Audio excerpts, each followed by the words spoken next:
Welcome back to another episode of Evoke Greatness. My guest today is Claude Silver. Claude is the Chief Heart Officer at VaynerMedia, optimistic rebel, and leading expert and advocate in diversity and inclusion, as well as we just found out that we are both from the 505. We are fellow New Mexicans. Claude, welcome. I'm so glad that you're here with me today. Thank you. Great to be here. Thank you so much for having me, Sunny. Absolutely. Well, you've done a lot of interviews. People know a lot about you. And so I really wanted to dig into some things that maybe add a little more insight to what you do and kind of how your heart approaches situations. And so I'm curious, when did it first become a distinction for you to lead differently than maybe most people practice on a day-to-day basis? Yeah. Go for the question right there. Yes. Big question. I have two responses that were very pivotal in my head. When I was 19, I left college after my sophomore year, and I was going nowhere fast, which I've talked about. And I told my parents I needed to find the longest outdoor class I could. So careful what you wish for. I found a 93-day wilderness leadership outward bound course that had me in Colorado, Utah, Arizona, California. 93 days, 85 pounds on my back. I was the only young woman with 9 young men. You know, we showered once every 18 days. You can imagine. It was really, really, really, really roughing it. That is the first time I heard of servant leadership. That's the first time I heard the term. I don't use that term anymore for obvious reasons, but it is who I am. And in that course, in those 93 days, you learn to put others before you. You learn that you work for others. You work in a pack. It's not solo. So that's the first time. And I would say the second time is when I was at another agency in San Francisco, and I recognized that all of the C-suite or the leaders all had offices and they shut their doors all the time. And I can remember thinking to myself, I really can, that's not how I'm going to lead.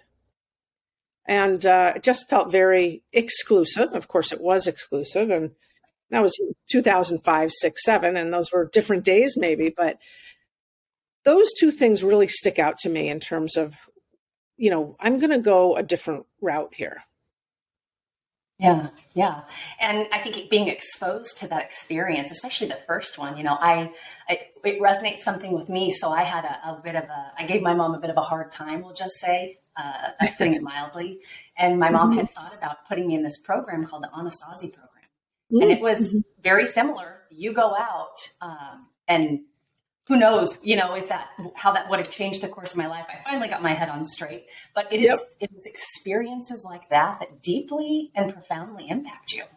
Yeah. Oh my gosh, absolutely. Because at the end of the day, you really realize, you're with you and your thoughts. And so What am I going to do with these thoughts if they're full of gremlins? I mean, I had to really figure out. No. And they were loud at that point in my life. So I really, through Outward Bound, I was able to, for the first time ever, really identify what the negativity was saying in here. Now, it did take me some time to unravel that, but at least I caught it for the first time. Right. How has your lens changed over the course of the last, even say 3 years, when you view the human experience? You know, a lot's changed in the world. Yeah. I'll tell you this, it's enunciated the need for tenderness. It's enunciated the need for care. And further affirmed to me that we are really all the same with very, very different lived experience, but that we are experiencing very similar emotions on an every day, every hour, every week life cycle, and that ought to promote more empathy in the world. And in some places it does, and in some places it doesn't. Right. Yeah, completely agree. I'm a firm believer that it's never too late to steer a ship, you know, in a different direction in regards to how we show up as leaders. What advice would you have for leaders who may not have matured yet, maybe, you know, don't have enough of an experiential lens to be at their best self yet? And by that, I mean it's still kind of the me show versus my team, and really, experiencing that from a we versus an I show. Mm-hmm. Yeah, you just said my favorite phrase, which is we, not I. Absolutely. I mean, first, let's send everyone we can on Outward Bound or the Anasazi. Because I think that kind of kick in the pants sometimes is what it takes to really wake up and want to become self-aware, because you need to become self-aware because there's a lion chasing you. I mean, just like we did in the, way back in the Stone Age. Self-awareness for me is the key. It's really the alpha and the omega, and it's very difficult to teach that. You can show by example what my journey was, what your journey was, and how that led us to waking up to how we were sabotaging ourselves or whatever. But it's very difficult to, you can lead the person to water, but you can't make them drink. And so leading by example, and also showing those leaders, those managers out there, the possibilities that exist if they tweaked that. Not, hey, that was bad, but look what could have happened. Look what would have happened if you would have walked into that meeting room with your head held high and smiling rather than looking at your phone being really busy. What would have happened if you would have said, yeah, let's look into that, rather than a no. So, encouraging the growth mindset is a big part of that. And, this is all jargon we can talk about all day long, but it's the tactics and how you execute and practice what that jargon is actually made out of. Growth mindset. Okay, well, those are two words, but within those two words exist 20 things that you and I can do right now to make our day better, brighter, to turn someone else's lights on. There is so much possibility. And so I think that's the thing. How do we help those leaders or those managers see a no and help them, who see a no and help them turn it to a yes, maybe? Yeah. And I think that is a powerful concept or idea to have permeate a workplace, an organization, a culture, is the creation of possibility, the creation of something that may not even yet exist. Because I think that opens up the boundaries of what is possible, right? What doesn't exist today that if we apply X, Y, and Z, we can actually make possible. Yeah. So the wonderful thing is I get the great benefit of working for Gary Vaynerchuk every day. And he's an entrepreneur, and he is in the business of yes, or yes and. Mm-hmm. And working in an environment like that encourages any leader, if they have their head on, to see possibility, to see opportunity, not for themselves. That's easy for us to look for ourselves all day long, but to see it for others, because that's the name of the game here. Right. We're here. I always say, like, this is not about the Claude show. This is about turning you into a champion, turning you into someone who's thriving, turning you into someone you're proud of when you are sitting there brushing your teeth in the morning. Like, I like that person. Right. It's going to be a great day. Right. Yeah. I'm not sure, I was thinking about this, and I'm not sure everybody agrees with your perspective or the way you approach work or leadership. And what I have found is some people they're committed to misunderstanding us.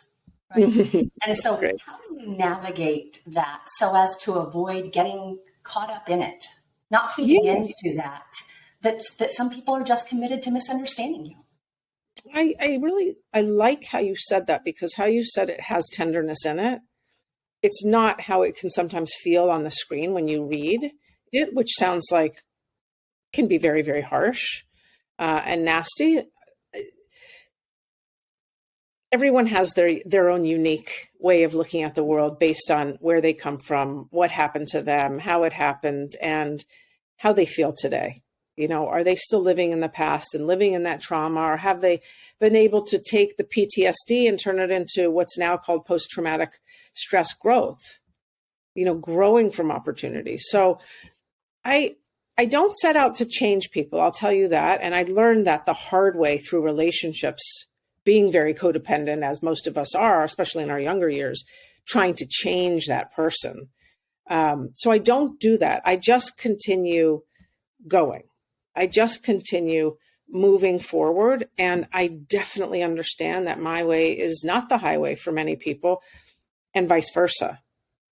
I mean, all I can do is really just hold respect for them, and hope that if they do disagree with me or something else I believe in, that they can address that in somewhat of a human way rather than a nasty way, because nastiness isn't, no one listens to nastiness. At the end of the day, it's just noise. So I guess that's it. I mean, I could sit here and tell you, well, I mean, go read all the Buddhist teachings, and go read the teachings of Christ, and go read, all of the spiritual books and whatnot, and go read Jung, and go read and positive psychology. And it's all going to tell you the same thing that I'm talking about. But I'm not going to say that because I'm not an expert in those things. Other people are much smarter than I am when it comes to that. But, I'm open to always hearing the other side. I really am. Yeah. And I think that approaching that from a place of being open to it, approaching it from a place of holding space for it, but not being negatively impacted by it, is really, that's the power piece, that positively puts a spin on maybe what could be a negative situation. Yes. And nothing is utopic. I don't hit it out of the park every single day. And I'm also not able to, have that bounce off of me every single day, because I'm human, just like anyone else. Right. Absolutely.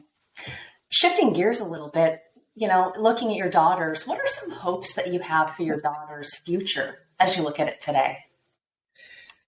Well, we gave them very strong names because we wanted them to be able to walk into any room and really take up space with that name. So we've got Shalom, who is our 4-year-old, and then we've got Edison, who is our 20-month-old. My hope is what I tell them each and every day, especially Shalom, the 4-year-old, which is to be courageous and to be kind, to be bold, to be courageous, to be kind, to be bold, and all kinds of other things. But, she and I put this on LinkedIn a while ago, we send out like these energetic kindness balloons everywhere we are. I want her to know that she has the power to put kindness here and to extend it elsewhere. And so, she's 4, so I'm, so I'm not going like, put telepathic thought in there, but, my wish for them in the future is that they are strong, confident, kind, loving people that have the capacity to love themselves, probably a lot quicker than I loved myself, and thus to extend love and warmth to others. That's really it. I mean, to have a generous spirit. That's really important to me. And they could pick up trash or fly to Mars. It does not matter to me. Yeah, that's beautiful. And I love the names. I love the power in the names of really giving them that foundation to launch off of. Yeah, thank you. And anything they come up against. Yeah. Yeah.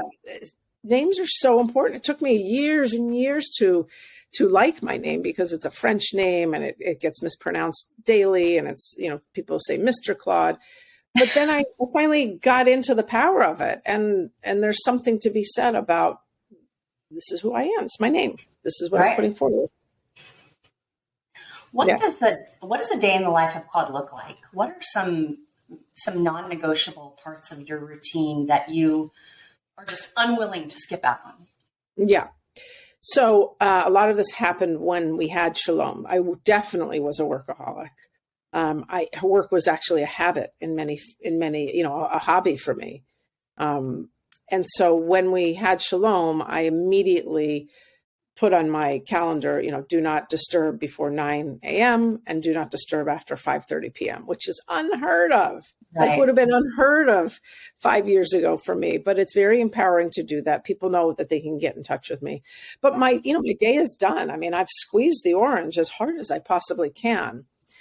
So that's a huge non-negotiable. So I'm around for, dinner and bath time and all of that, because that's for me as much as it is for them. I'm learning a whole nother side to Claude at 53 years old that I didn't even know existed, or The other non-negotiables are like trite. I mean, I have to have coffee in the morning before I do anything, usually a cup and a half or two. I have to work out. I have to listen to music. There's certain things I know if I'm back to back to back on one day or maybe 3 days in a row, I have to cancel 2 meetings and I have to just sit and get me back to like where I can hear the hum of Claude, if that makes sense. Being outdoors is huge, seeing trees, talking to my friends.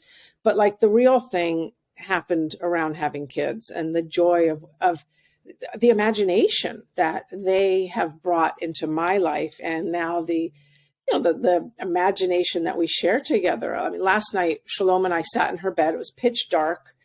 It was time for her to go to bed. And she said, "Can we count the stars?" Well, there are no stars. It was dark, but we counted the stars. And we saw in our imagination shooting stars. And it's just so cool. Like, when would I have ever had that beautiful moment at my age?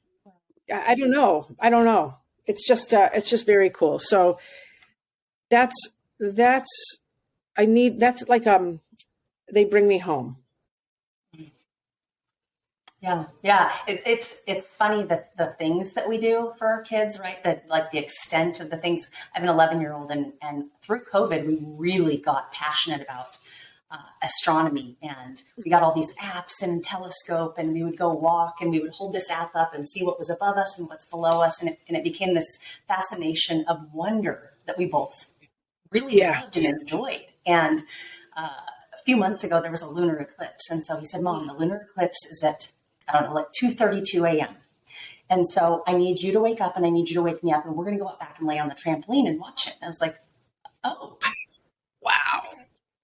So wow. I was like, "Oh, set the alarm, set it for 5 minutes early, get him up. We go back out, it's cold out. We have our blanket, we wrap up, we watch this lunar eclipse." And it was freaking amazing.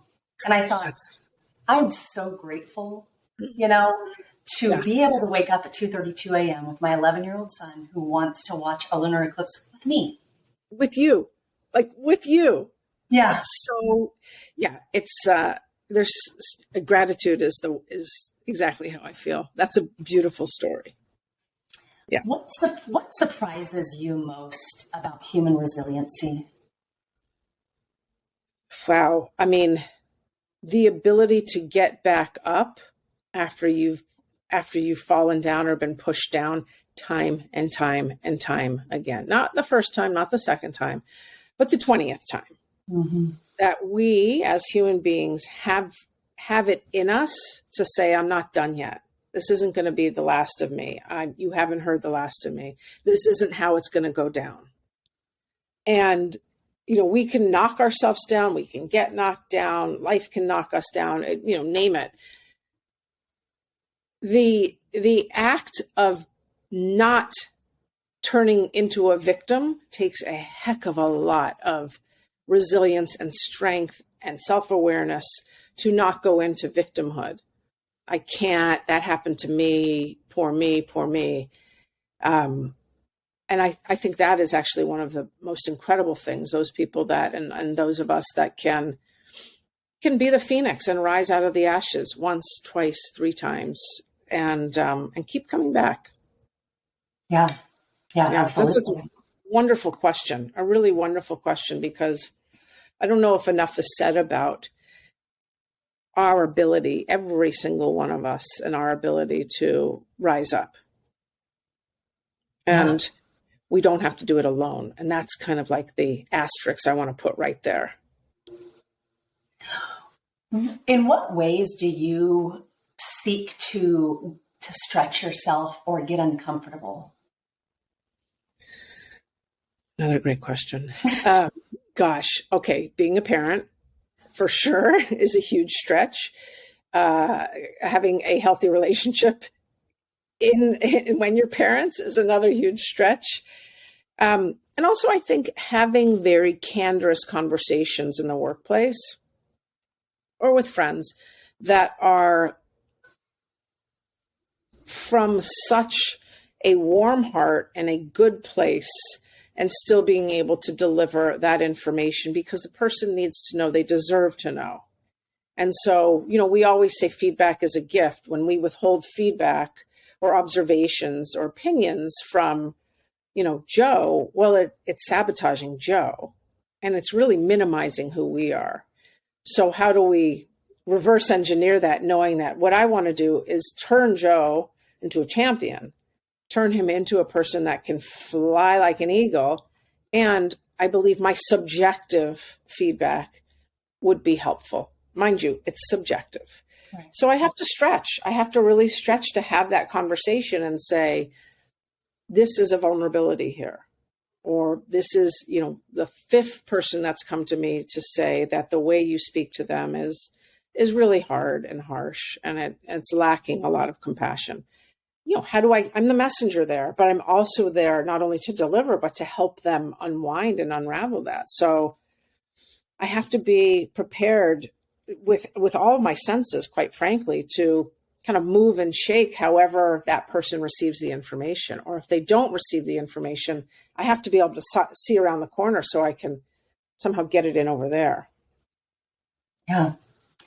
In a time in our world when organizations are reevaluating their culture, what culture even means to them, it's easy to go down and do the tick box. And what is our mission, vision, and values, and throw it up on a wall somewhere.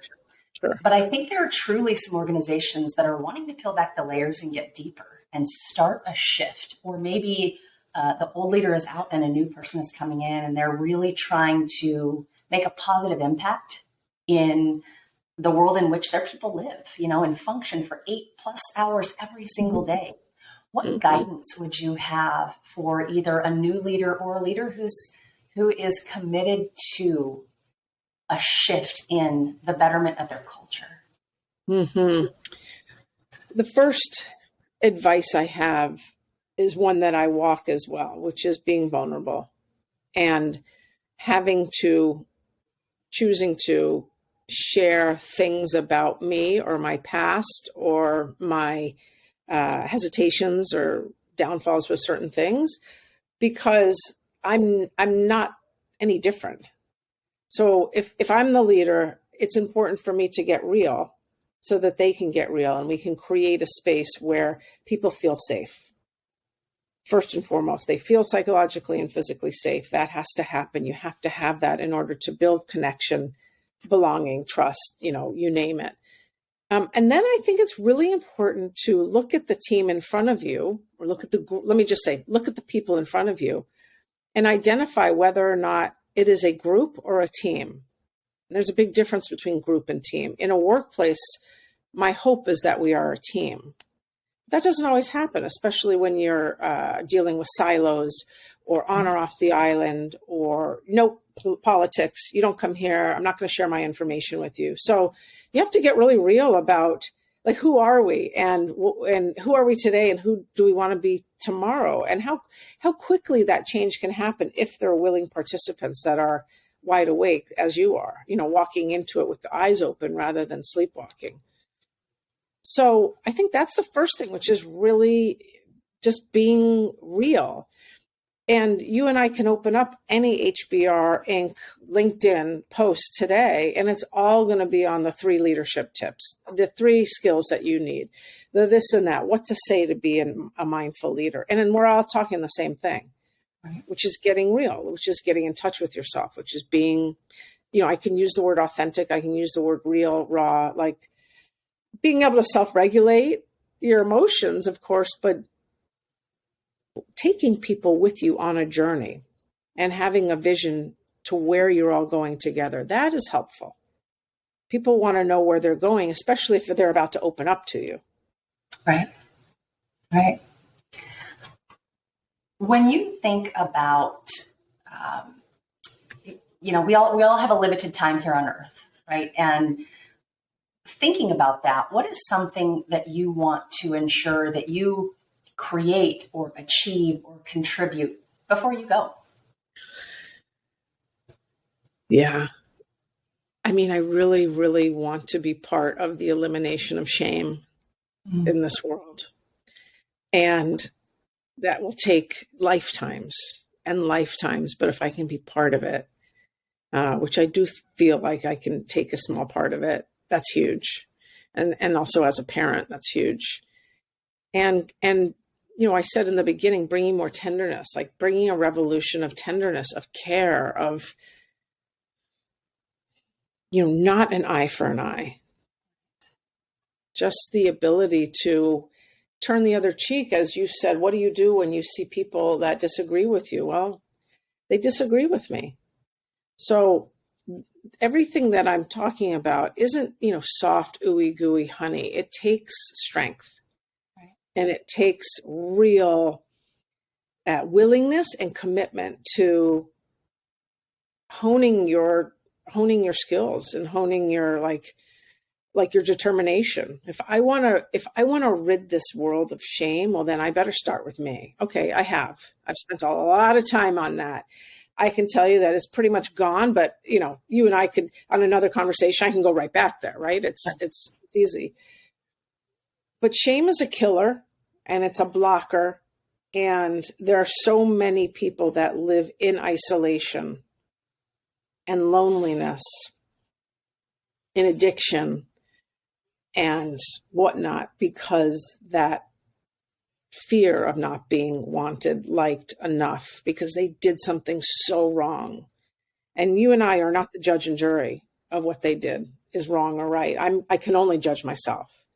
But that's a really big, and thank you for the question. No one's really asked me that question, but that's what I want to do. And so if I can do some of that at Vayner, that's fantastic. 2,000 people, I have a playground, to play with, where my only job description is to bring empathy into, every single person.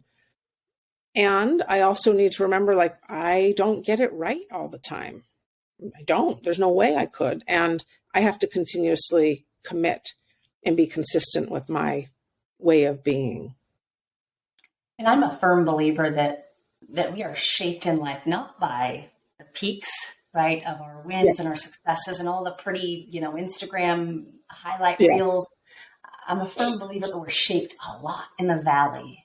And so I'm curious if there is a powerful lesson that stands out to you that has really been something that has helped shape you. It's oftentimes really hard in the moment, but boy, we come out kind of a different person on the other side of it.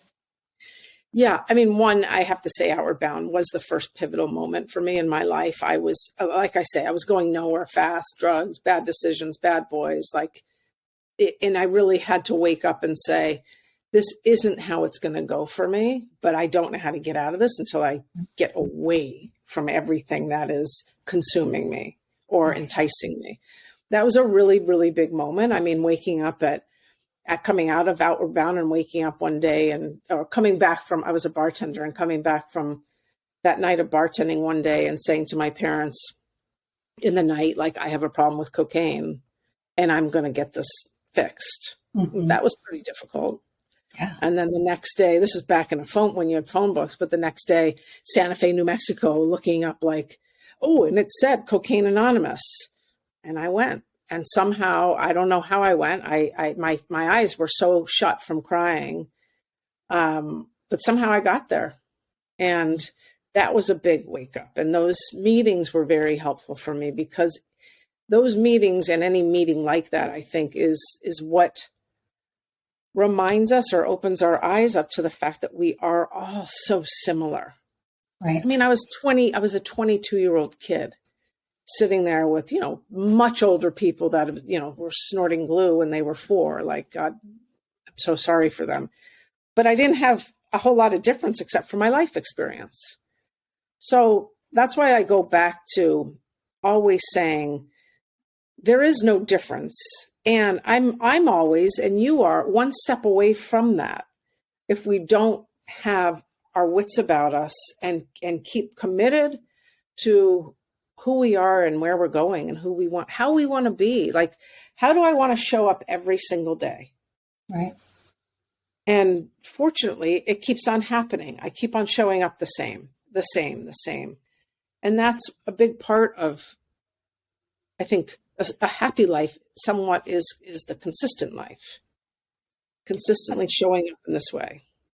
Yeah, and I'm really grateful for your authenticity and vulnerability when it comes to sharing that. Oftentimes people don't want to share that secret stuff, that stuff that they would perceive as shameful, as Yeah. would make Yeah. them look bad.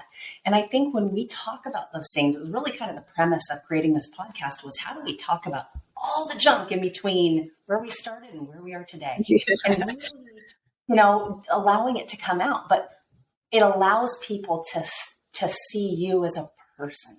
It allows people to recognize that maybe if I'm stuck in this place, it's not such a good place and it may feel like rock bottom, there's a top to this. And I'm going to come out on the other side of it. And it gives them hope. Yeah. Hope, like I know some people think of hope as like, well, don't open yourself up to too much hope. I've heard that. But for me, hope and optimism are the same thing. Yeah. It's the promise of a new day. It's the promise that the sun will shine tomorrow. I will wake up again tomorrow. And I have a new opportunity to get it right, whatever right is for me. Right. So I think it's really important to share those things and to share, my road, for example, has been so incredibly windy and there's nothing linear about it. And that's what's worked for Claude. And what works for Sunny and what works for Bobby can be very, very different. My brother and I are best friends, 18 months apart, completely different roads. And we still love each other. We're still, hilarious with one another. Yeah. Thank you. Yeah. As we wrap up, I'm curious, how do you define greatness? The answer I have is one that I've already shared here, which is a generosity of spirit and leaving people better than you found them. So for me, it really all is about the one-on-one and the one-to-many. Like how many we have this ability. You have a platform. I have a platform. We talk to people at the coffee shop. We're in the world. We have an ability to make or break someone's day. We do.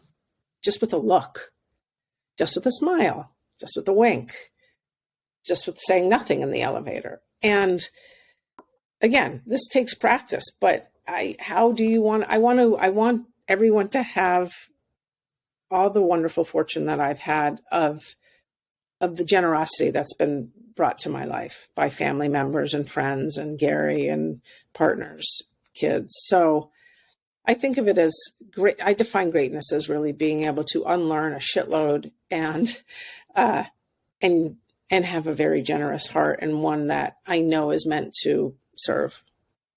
That's a beautiful definition. Thank you. It's a long, winding road to get to that definition. I've been fortunate, you've been fortunate to build a body of wisdom and a body of warmth. And I know my heart needs to share it. Mm-hmm. I know it's not just for me. And I'm ever grateful that I have Gary and I have this role and the platform that I have to share it, because it's what's mine is yours. Right. What's yours is mine. Yeah. Where for those who want to find out more about you, find out what you're doing, what's going on with you, what's the latest, where can they find you at? Yeah, the biggest place I'd say is LinkedIn. I'm pretty vocal there. I have a website. It's claudesilver.com. And that's really it. Instagram, I use, I would say more personally, although someone just was an imposter out there and asking people to give them money for crypto. That's not me. But I would never do that. But LinkedIn is a great place, and you can always just hit me up on email. Great. Thank you. Well, thank you for taking the time. I know that you have a lot going on in your world, but I want to acknowledge you for the amazing way you show up. So open, so authentic, so willing to share your lessons with others to really make the world a better place. And so I'm grateful for you and for your time today. Thanks. Thank you, Sunny. I appreciate you.